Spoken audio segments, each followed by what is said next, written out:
प्रियः। श्रीभगवानुवाच अनाश्रितः कर्मफलं कार्यं कर्म करोति यः स सन्न्यासी च योगी च न निरग्निर्न चाक्रियः।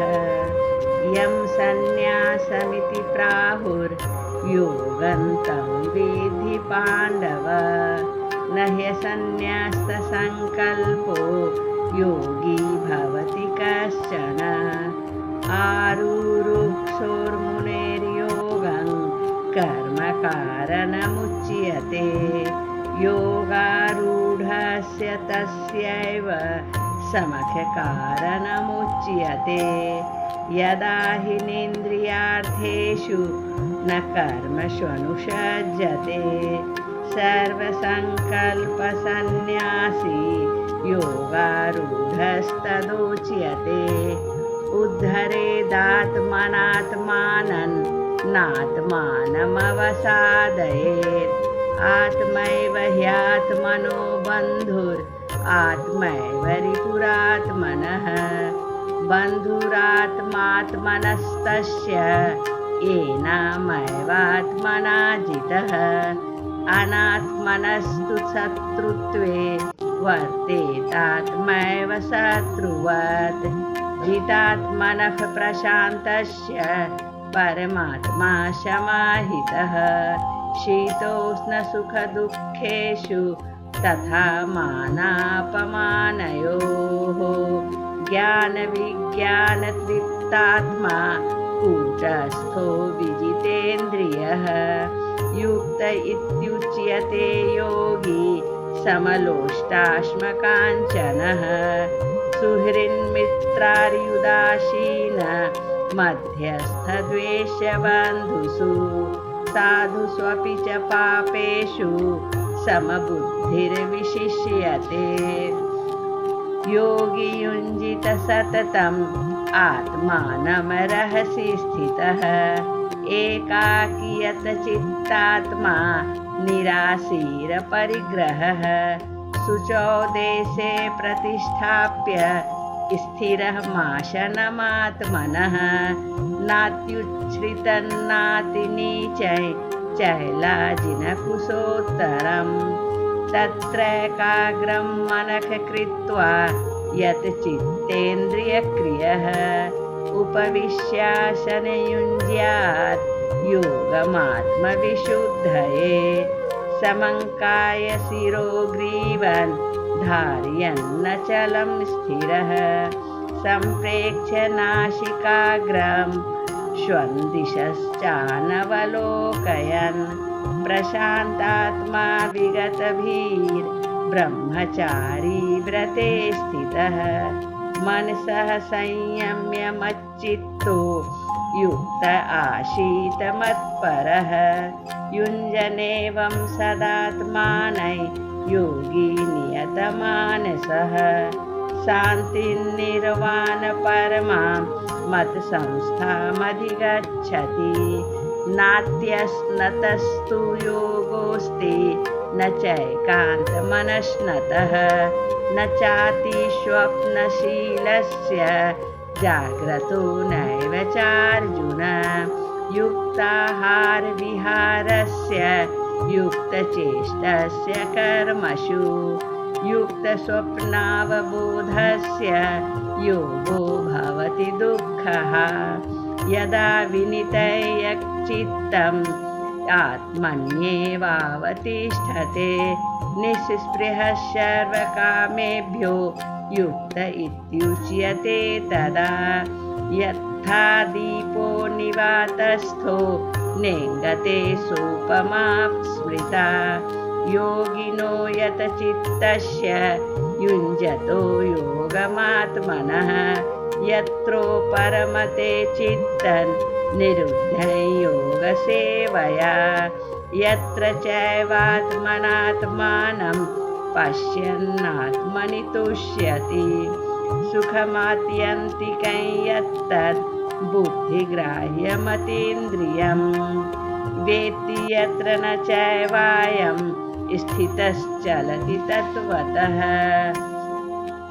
यल्लब्ध्वा चापरल्लाभं मन्यते नाधिकं ततः यस्मिन् स्थितो न दुःखेन गुरुणापि विचालयते तं विद्याद् दुःखसंयोग वियोगं योगसंज्ञितं शनिश्चयेन योक्तव्यो योगो निर्विण्णचेतसा संकल्पप्रभवान् कामांस् त्यक्त्वा सर्वान् शेषतः मनसैवेन्द्रियग्रामौ विनियम्य समन्ततः शनैरुपरमेध बुद्धया धृतिगृहीतया आत्मसंस्थं मनः कृत्वा न किञ्चिदपि चिन्तयेत् यतो यतो निश्चरति मनश्चञ्चलमस्थिरं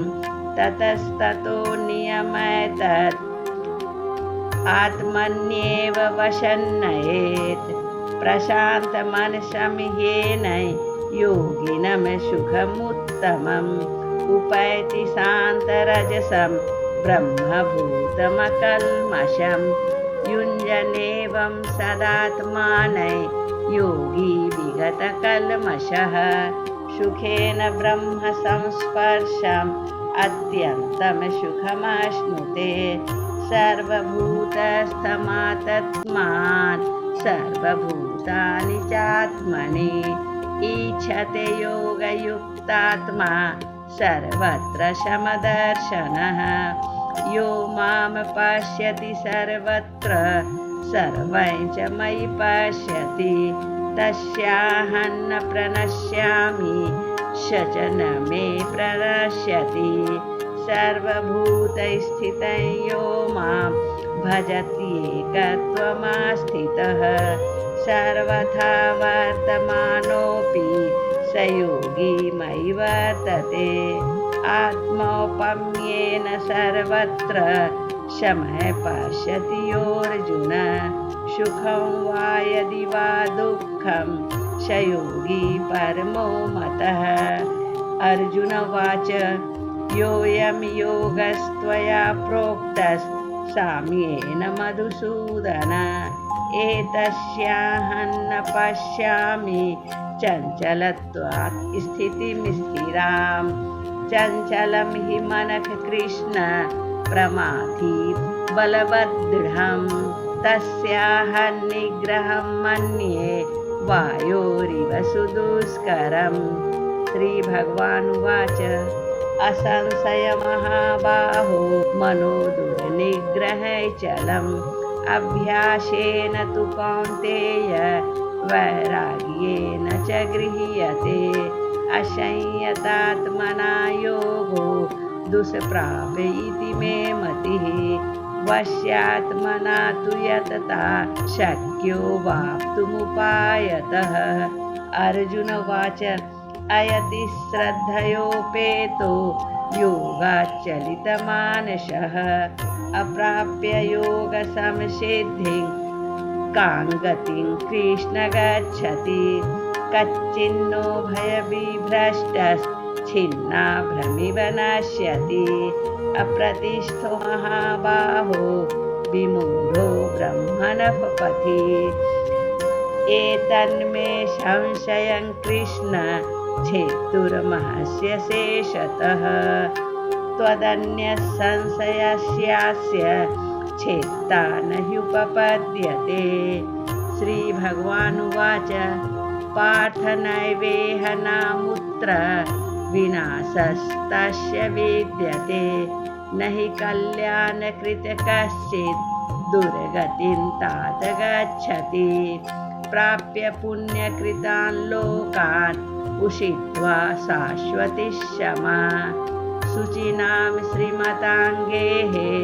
योगभ्रष्टोऽभिजायते अथवा योगिनामेव कुले भवति धीमताम् एतद्धि दुर्लभतरं लोके जन्म यदीदृशं तत्र तं बुद्धिसंयोगं लभते पौर्वदेहिकं यतते च ततो भूयस् शमसिद्धौ कुरु नन्दन पूर्वाभ्यासेन तेनैव क्रियते ह्यवशोऽपिशः जिज्ञासुरपि योगस्य शब्दब्रह्माति वर्तते प्रयत्नाद्यत्तमानस्तु योगी समशोधकिल्बिषः अनेकजन्म संसिद्धस्ततो याति परां गतिम् तपस्विभ्योऽधिको योगी ज्ञानिभ्योऽपि मतोऽधिकः कर्मिभ्यश्चाधिको योगी तस्माद्योगी भवार्जुन योगिनामपि सर्वेषां मद्गतेनान्तरात्मना श्रद्धावान् भजते यो मां समयुक्ततमो मतः।